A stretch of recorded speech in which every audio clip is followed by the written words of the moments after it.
Nick? Pretty much for a few decades. The only person that I think is a little busier, or I shouldn't even say a little busier, as busy as you through the years that I've had an up close and personal look at their crazy life is Steve Harvey. Like, how many shows are you hosting, filming, taping right now? It's so many. It's at least half a dozen, at least. Because there's always the ones that are in development, which actually take more work than the ones that are once they actually get going, on. Like once you're going, you just show up and you're used to it. So a bulk of my work happens for the stuff that you haven't seen, the preparation for films. And Steve Harvey is a mentor of mine, and we talk often. He's just turned 65, so he's chilling right now. Yeah, he's trying to slow down and enjoy. For me, fruits. I feel like I'm in the zeitgeist. I'm just revving up in all of those opportunities. So like Steve doesn't like doing movies anymore. He's realized like I don't want to do movies. He's kind of like content with like I'm making my bulk of my business in television. Like to me, I still have this entrepreneurial spirit of like trying to figure out this new age media.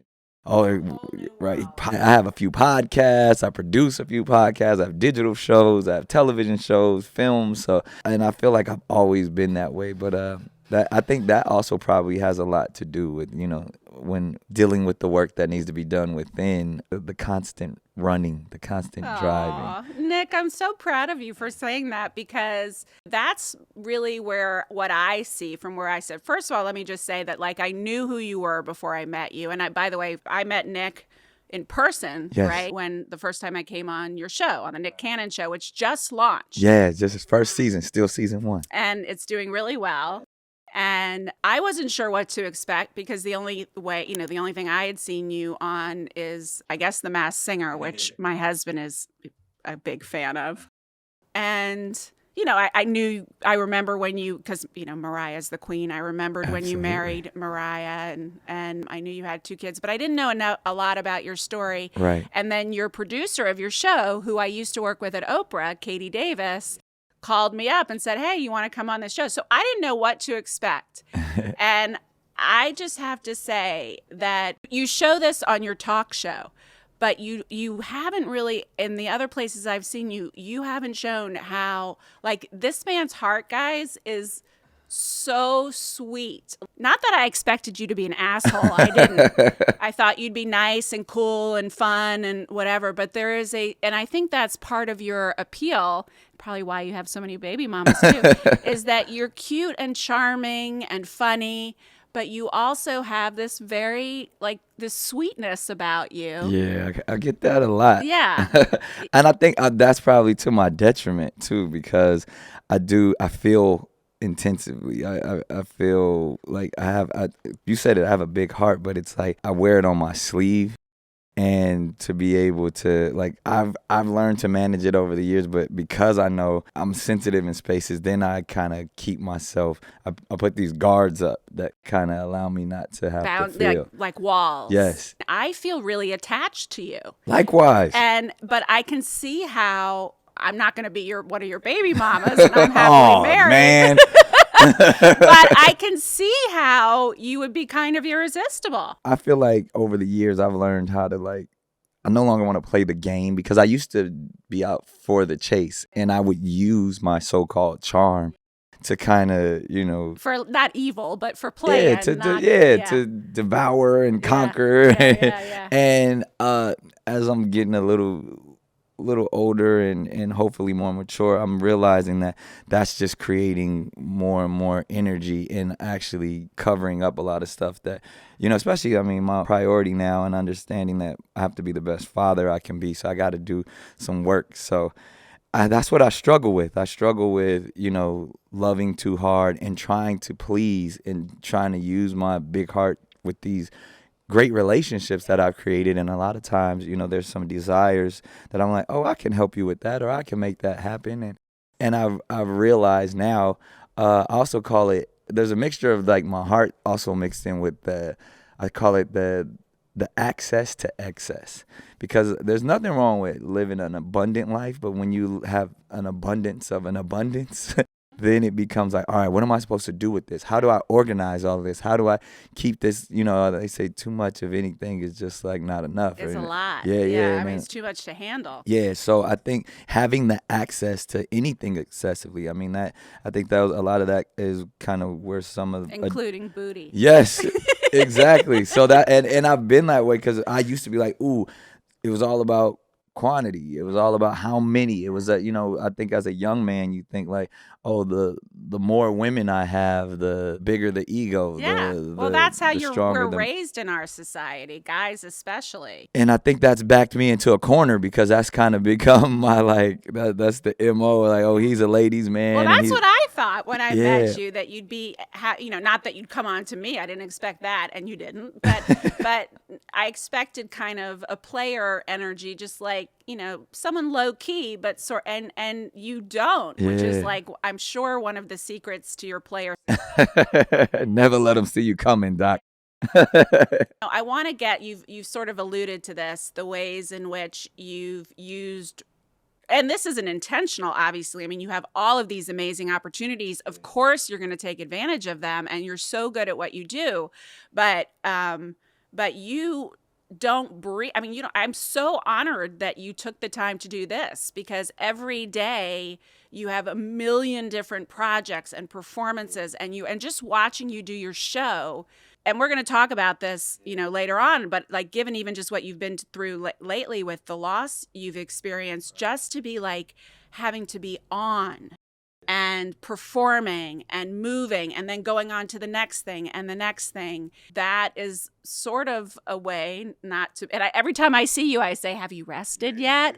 Have you taken any time off yet? Because once you do, that's when it all will. Yeah, and that's interesting because I've kind of built up a lot of these mantras and these cute little sayings that over the years that actually do help me keep going. Like, I'm a shark. I got to keep swimming. You know what I mean? I got to keep cooking while the pot is hot, or there's no time to rest. I'll sleep when I'm dead. Like, you're graced for the race. Yeah, that's one of my favorites. Yeah, but I believe them. You know what I mean? And I think so much so that I've even physically manifested it, that where I actually don't like to sit still. Like, I'm sitting with you right now. I just came from working out for 2 hours, and waking up this morning was pretty difficult.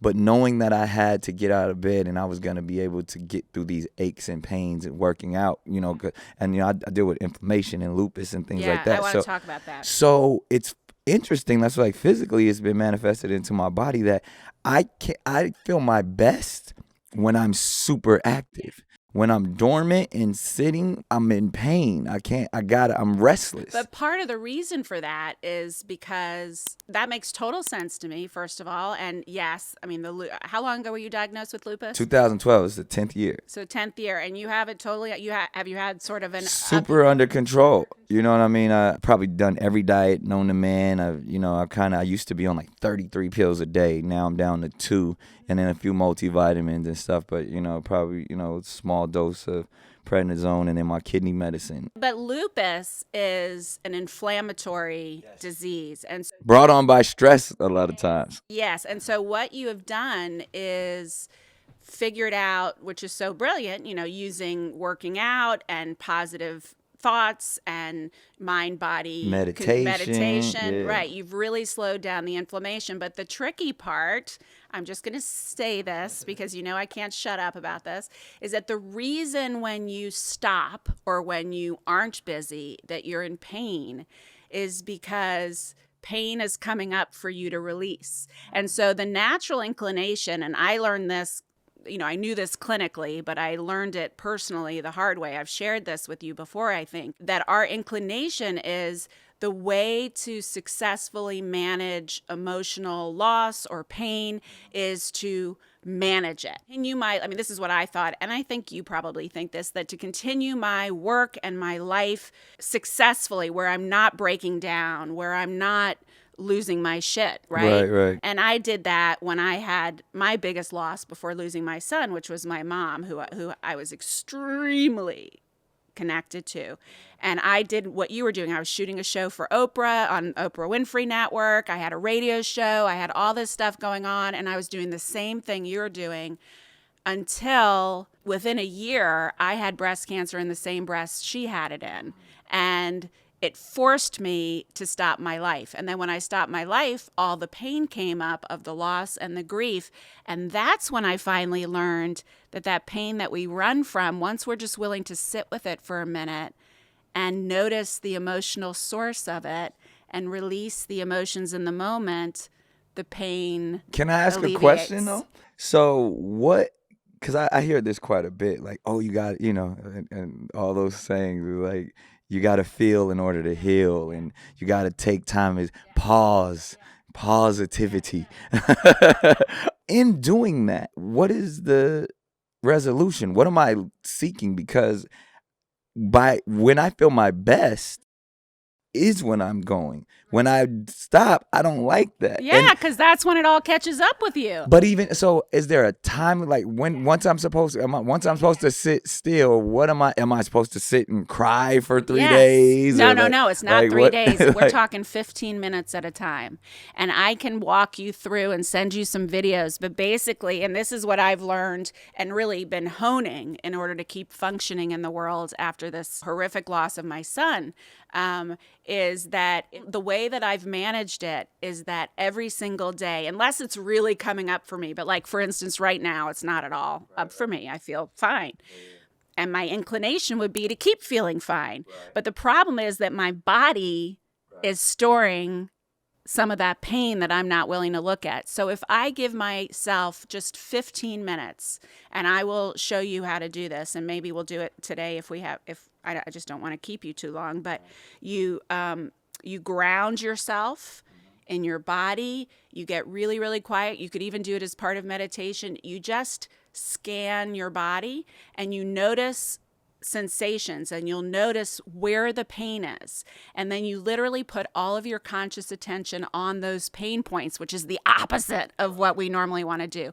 And you don't try to explain them or make them go away. You are fully present with them, because those pain points are your grief points. That's your body expressing the emotional pain that you aren't allowing out. Emotions are emotions, energy in motion, and they need to come out. Right. So it's like an emotional poop, basically. So you scan your body, you kind of go into those feelings, and all you have to do literally is put all of your conscious awareness on those sensations and sit with them and be curious about them and say to yourself, like, what do you want? What do you need? And then tears will come, or you'll want to beat the shit out of a pillow, or you'll want to scream or something. So can I challenge you on this just briefly? Because I consider myself someone who is emotionally intelligent. Yes, I think you are. And I say that to say that I pay so close attention to my emotions, and I purposely control my emotions. Being an actor, yes, you know what I mean? I can cry. If I wanted to, I could cry on the spot right now and make you be like, oh, I love you. Or I could hold it all in. Yes. And I can smile and be the funniest guy, or I can be really mean and give you, like, I've done that I've hopefully mastered that craft of controlling my emotions and offering up however and even in being a father, helping children manage their emotions is something I've even become even more in tune, because they're not in control of their emotions now. So I'm like, all right, let's breathe. Like, I do breathing exercises with my kids. Express yourself. Tell me why you're frustrated. Tell me why. Like, I do all of these things. So I've really studied this, but so much so that in a moment like that, to where I almost feel I innately do that in my practices, and I study and I read, and even your books have shown me certain things to where I use it as a sexual power. You know what I mean? I love being aligned and in tune with certain energies that, oh, this energy matches mine. I can release better with this female. I can have a discussion better with this. Like, so I've kind of I really manage my emotions in a way to where if I feel happy, if the goal is to feel joyous, why do extra work? If I feel like I'm already, and again, this could be me just saying, because I know when sitting in therapy, but I got it all under control, Doc. I'm not saying that. No, I know I'm what you're just saying, like, why do I want to pick at this? Why do I want to poop if I'm not if your backed up? tummy's not hurting and you're not backed up. And it's also hard to gin up the energy to want to do that when you want to feel good. And under normal circumstances, I would say to you, like go on with your bad self. But when a huge loss happens, or a huge trauma happens, part of the reason I think that these things happen with us, and it's not to say that God is punishing us or this, but I don't mean that at all. But it's like an invitation, because our old coping skills aren't going to work as well when something is that big. And so I guess the main thing I'm thinking about with you is not your overall run-of-the-mill emotional health, but given the loss of your son, and I saw you within 48 hours or something of when you lost your son. And, I saw the pain in your eyes. Right. And you were barreling through. Yeah. And you needed to, because you have a lot of people depending on you. And still. Right. And I would say, and this is where I feel like where I need help the most, kind of that was like almost like it was a weighted question, because I feel like as much as I control my emotions in every space, but the one thing that keeps me up at night, the one thing that I'm feeling, the one thing you probably even saw in my eyes, and this is applied to Zen's journey as well as every other journey that I'm a part of, is the guilt. There's this heavy, heavy guilt that I've accepted, because I've learned that guilt isn't necessarily a bad thing. There's a difference between guilt and shame. And I have no shame, but I do have a lot of guilt with the fact of the way, even sometimes the guilt of that I control my emotions so much that I watch others emote around me, and I'm like, I don't feel what they're feeling. And I'm guilty that I'm not emoting the same way that they're emoting. I'm guilty that everyone's like, oh, you must be so devastated. Take time and slow down. Yeah, they do. I've processed it. People grieve differently, and I still deal with it. Feel guilty that, I didn't get to spend time like I really wanted to with Zen. That I have other children, even in a similar age, that I was like, okay, I'm guilty that I'm not there present every day. I'm guilty that, the mothers of my children yearn for more and I can only give so much. I'm guilty that I can't dedicate time to, my immediate family when it comes to my own parents and brothers. And, so like the only thing that I would say that I walk around with a backpack full of guilt, but big heart and loving and caring and wanting to do for others. And the fact that the reason that keeps me going in the drive is the guilt is behind me as I'm running. Yeah, you don't have to feel it. So I'm carrying it with me. But I feel like it's part of the journey, because at least I know the harder that I work, then it makes the guilt easier to deal with. Why? Because it's like I'm working on, if I feel like I'm providing for others. Oh, so, okay. So you're providing. You know what I mean? So at least you're providing. Like that's in my mind.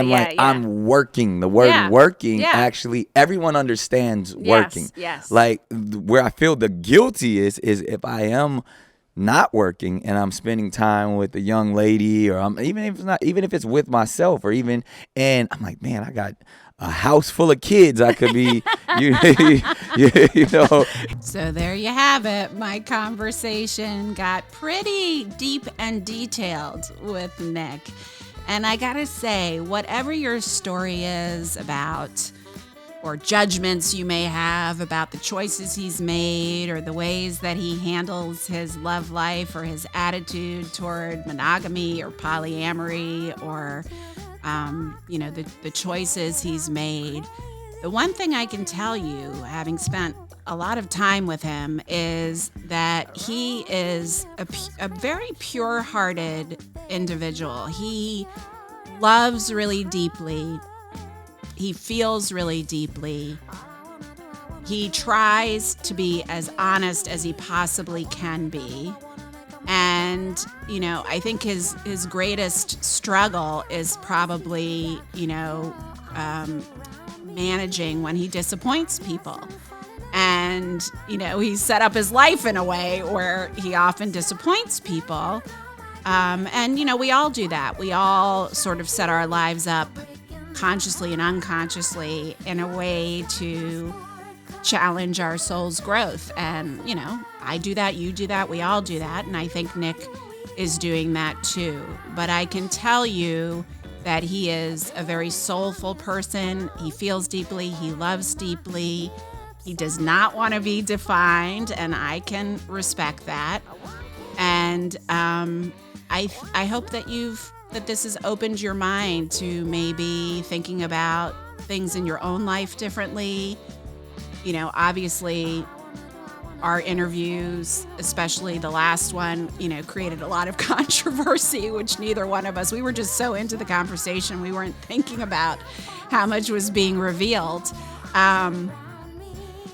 But I think it also opens a conversation. And one of the things that I'm most proud of him about is how open he is about his own imperfections. And that, as he calls himself, I'm a work in progress, just like the rest of us are. And my hope is that if Nick can, who's this big hip hop television personality and that so many people look up to, and he has such a huge personality, and he's so successful, that if he can be so beautifully open and authentic and vulnerable by admitting his growth edges, and that he's not perfect, and that he's a work in progress, and that he, is exploring mental health and therapy,